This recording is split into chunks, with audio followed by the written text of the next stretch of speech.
I don't know. Did she abandon you? She was here in food. Yeah, she was here in food. No,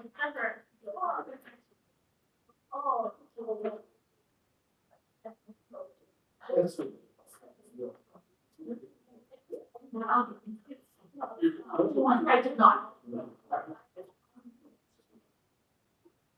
Okay. Shh. We have T, C. What comes next? A. What comes next? C, G, A, T, G. Is that hard or easy? It's easy. Okay, I hope, because apples go in the tree and the car goes in the garage. Okay. And this, what do we call this sequence of letters?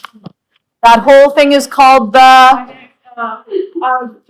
genetic code. Now, do you remember on the RNA, how many letters are read at a time? 3 letters. So on the RNA, we call those 3 letters a codon.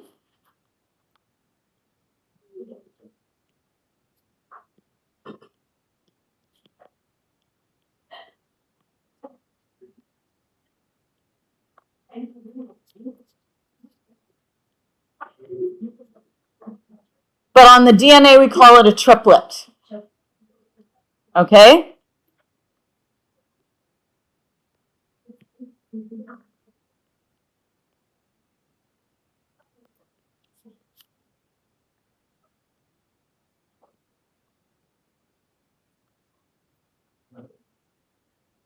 However, they both code for 1 amino acid. 3 letters code for 1 amino acid. So, for example, the triplet AGT codes for 1 amino acid, the little pink round one. GCT codes for the blue triangle. And TAC codes for the little, what you call it, I don't know, kidney bean, the little yellow kidney bean. Now I'm going to give you a little preview of RNA.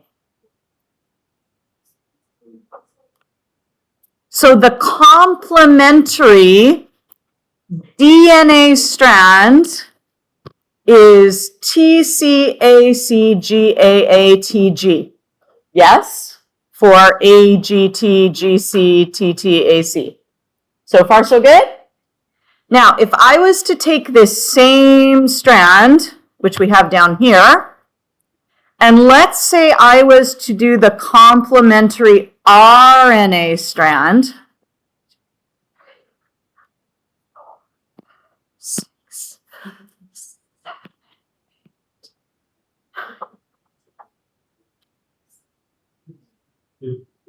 the complementary RNA,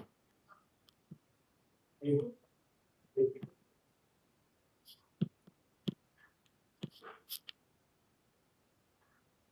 you guys remember what the bases are for RNA?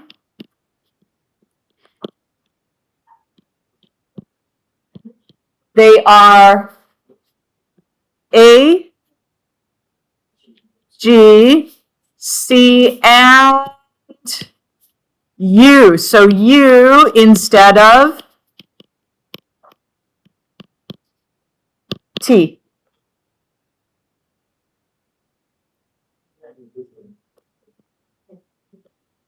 So if I was doing this for the complementary RNA strand instead of DNA, if it was DNA, the complementary, don't write this down. If it was DNA, the complementary base would be T, yes? Because apples go in the tree. But if this is RNA, what would it be instead of T? It would be U. Yeah? And G would be still C. Okay, and T would go with A, because it still has A, right? There's no missing A.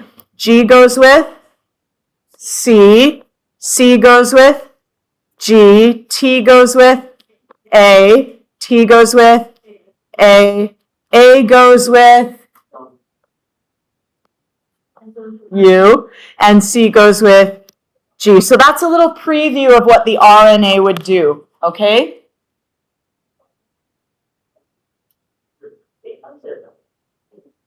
You look puzzled, Jennifer. What can I do for you? You look puzzled.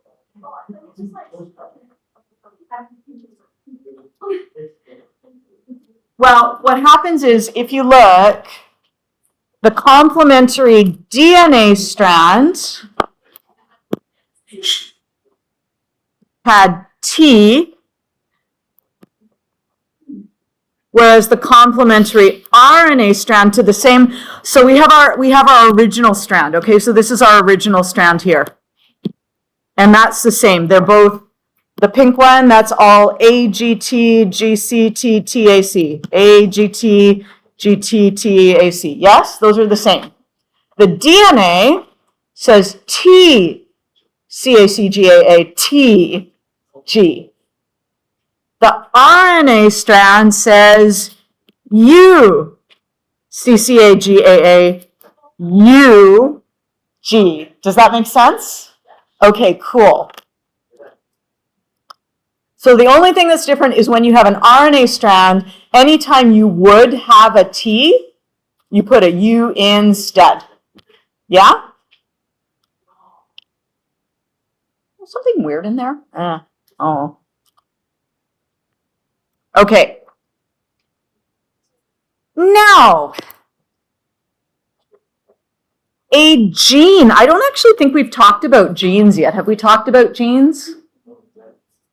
Not really. Okay, so a gene.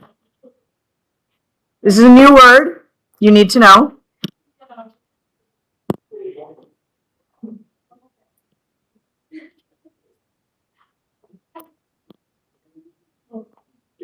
Thank you.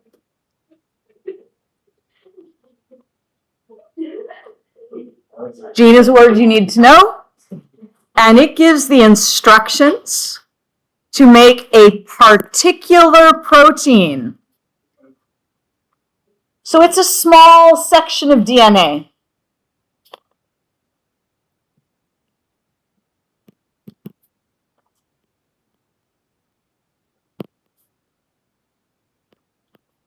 It is a sequence of bases. That's what a gene is. It's a small section of DNA. It is a sequence of bases. Now, when I say small, some genes actually are quite long, but they're nowhere near as long as a whole DNA molecule. Okay, they're much smaller than the whole DNA molecule. What does this have to do with amino acids? Amino acids are the building blocks from which proteins are made. In other words, amino acids are the monomers that make up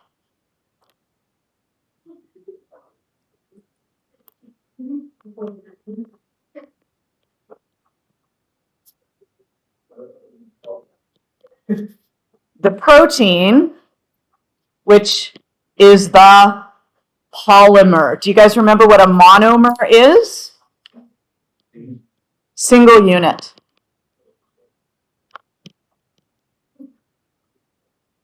Polymer, many units.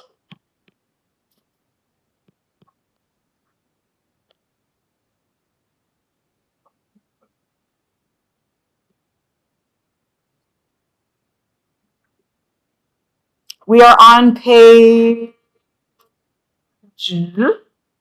48, which is kind of hard to see because it's hiding under something that says a protein. But if you can find 47 and 49, it's the one in between.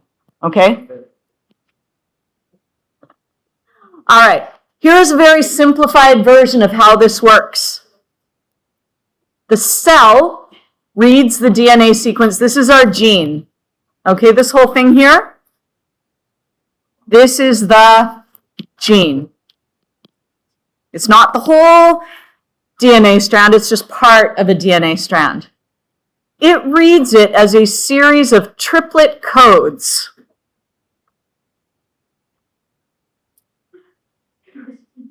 Then the cell takes the amino acids that correspond to the triplet codes and it sticks them together.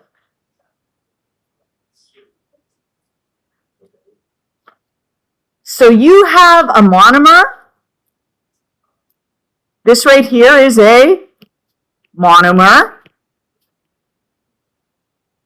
And we got a pink circular monomer and a kidney bean monomer, and all of them get stuck together to make a polymer. So this whole long thing is the polymer.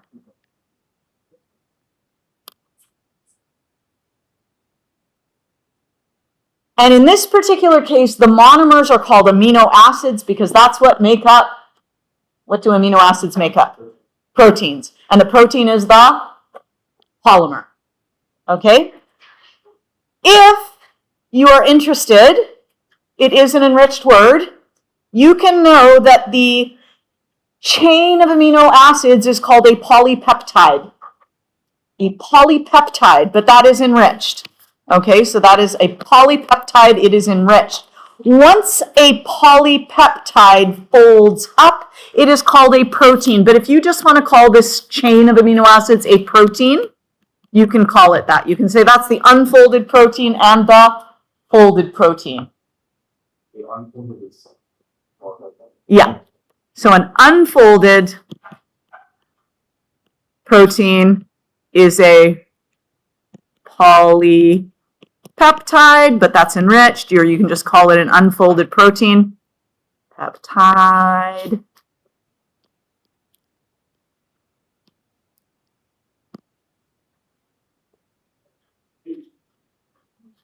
And this is our folded protein. Why does it have to fold up?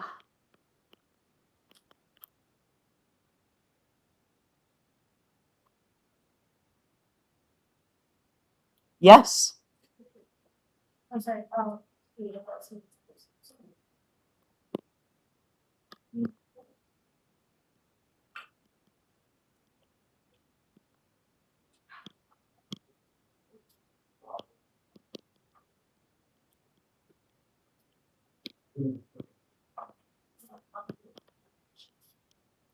The protein folds up so that it has a specific shape.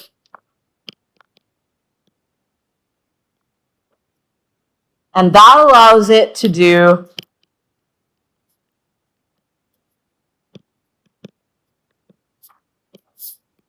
a specific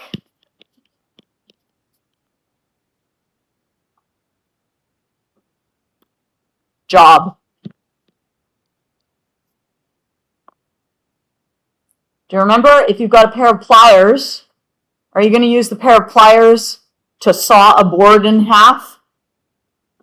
No, because they're the wrong shape for that job. But if you have a nail that's sort of hanging out and you need to pull it out, would a pair of pliers be good for that? Yeah.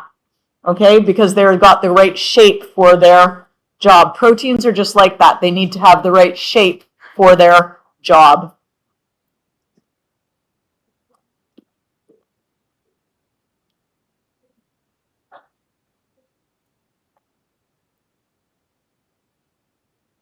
Okay. Oh, look at that. We do it on the next page. They have their unique shape so that they can do a specific function or job. There are three main roles of proteins, and you need to know these three. You need to know enzymes. You need to know hormones. And you need to know structural proteins.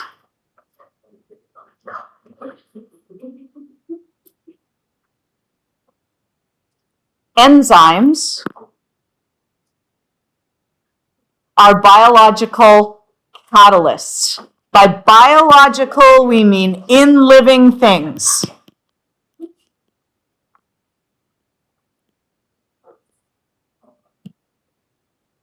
Now, that's all well and good if you know what a catalyst is. What if you don't know what a catalyst is? Well, fortunately, it tells us here a catalyst speeds up chemical reactions.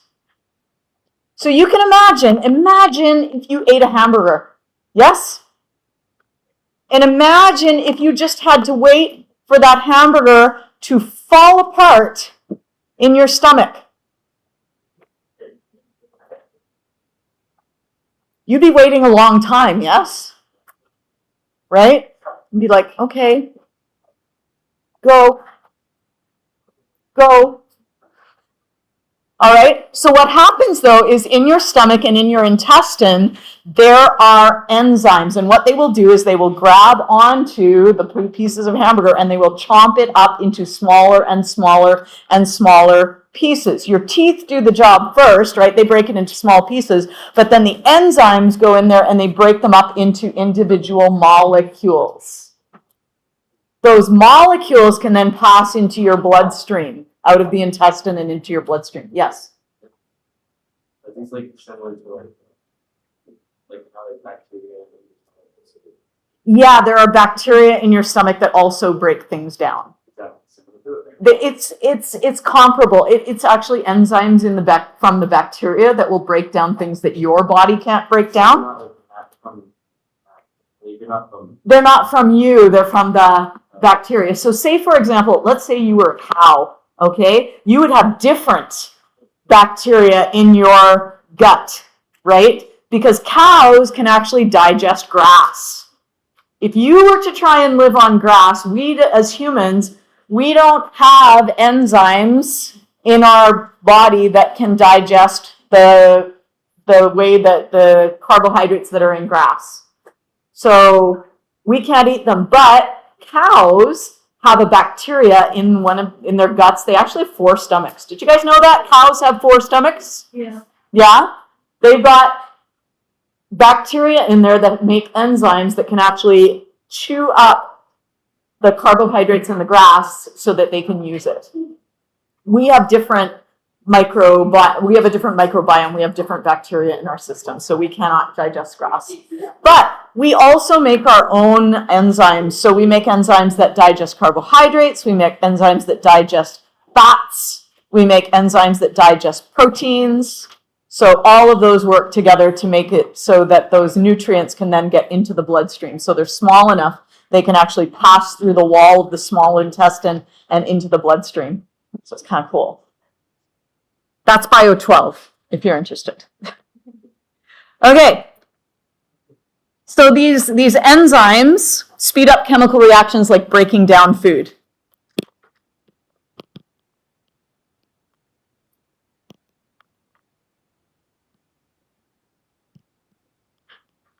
Hormones.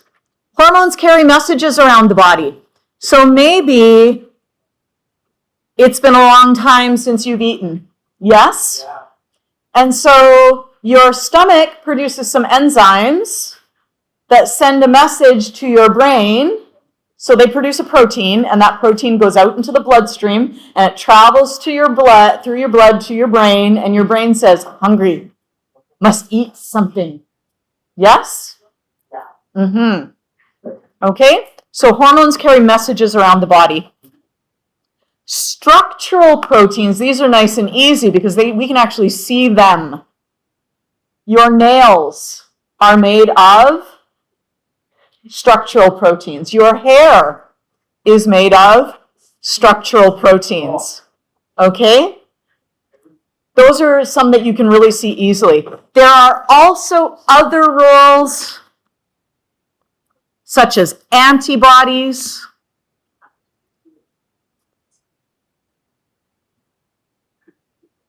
pigments,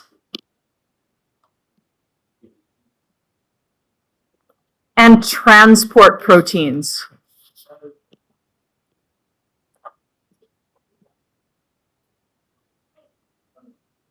Do you know what antibodies do? Kill. Even just generally? They help get rid of viruses and bacteria. They bind to them, and they will help your body get protected. They're part of your immune system. Do you guys know what a pigment is? A pigment is a color.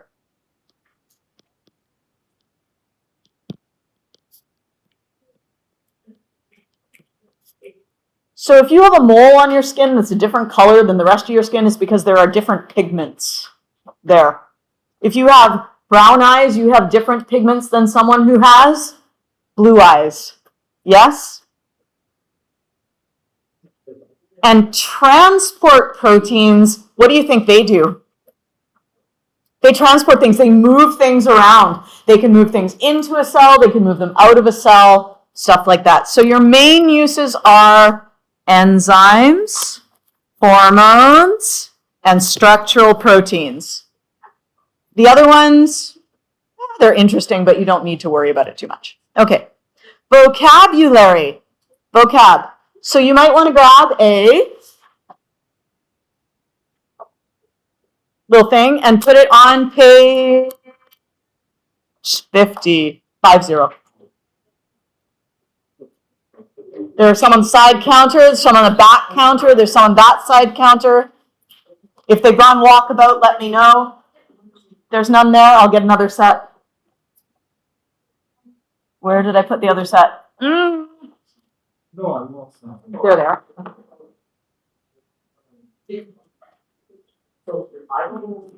Yes. There we go. Okay.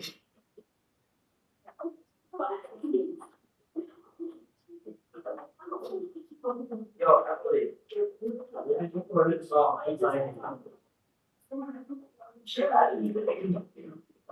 Now, today, I'm going to let you know that there's going to be a quiz on Monday. wait, what? Wait, what? There's a quiz on Monday. You can use your cheat sheet. But you have to have it ready. Quiz, not a test, a quiz.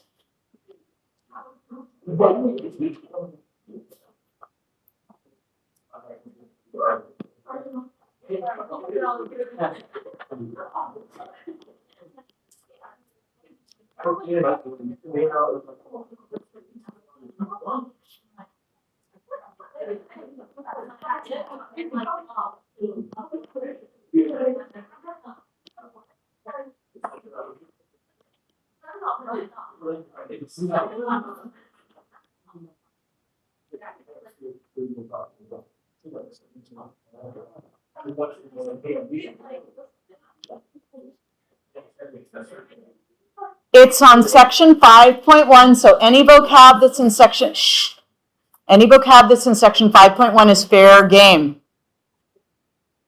Any diagrams in section 5.1 are fair game. Also section 5.2, A, B, C, and D, but not E. Not E. And the nice thing is that I'm going to give you the rest of class to work on that. And while you work on that, how many people did not get an answer key? I've got one over here. Anyone else who did not get an answer key? 2. Okay, I've run out, so I'm going to print a couple more. I'll print maybe 5 just in case. Okay, so I'm going to do that right away. And you can work on your cheat sheet. Okay?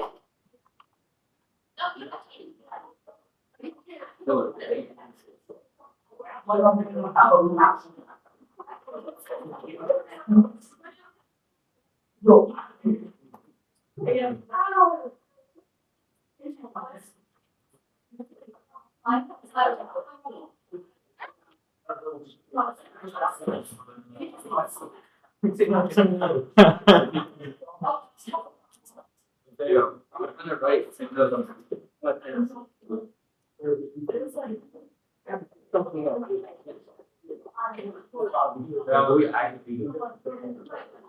Valerie? Do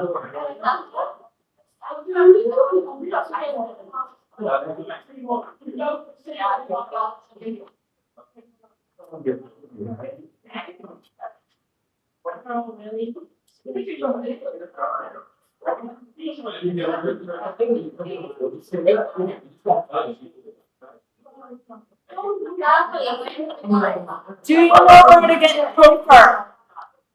Everyone knows where to get paper? Yes. Anyone not know where to get paper?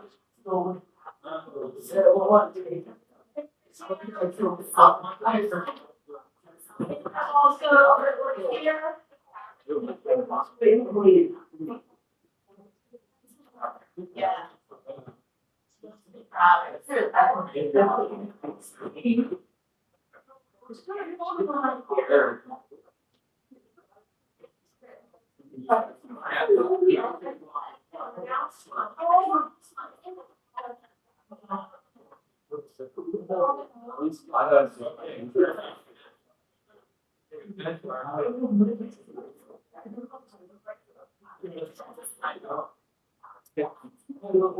Sorry.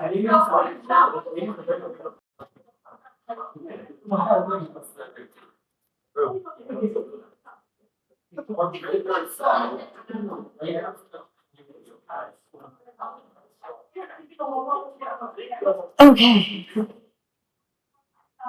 Go.